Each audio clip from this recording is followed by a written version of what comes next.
यहां आप सफाई भी नहीं कर सकते। पीडीपी सरबराह महबूबा मुफ्ती ने आरएसएस और बीजेपी पर निशाना साधा है। उन्होंने कहा कि आरएसएस और बीजेपी ने हिंदुत्व और हिंदुइज्म को यरगमाल बना लिया है। Teaches communalism.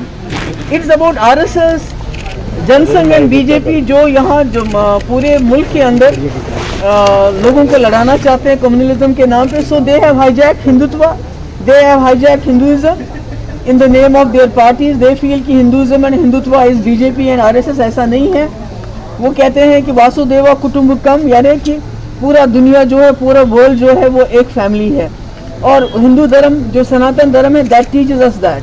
पर जो बीजेपी और आरएसएस जो सबक पढ़ाना चाहते हैं वो ना तो हिंदुत्व है और ना हिंदुइज्म है. कंपेयर कर सकते हैं उनको आईसिस जैसी टेरर जमात के साथ? कम्युनल पार्टीज को कर सकते हैं बिल्कुल. जो कम्युनल पार्टीज हैं जो हिंदू मुस्लिम का झगड़ा करवाना चाहते हैं, जो लिंचिंग करते हैं मजहब के नाम पे, हिंदू मुस्लिम के नाम पे, उसको आप आईसिस के किसी और के साथ भी कंपेयर कर सकते हैं. Because both of them kill people in the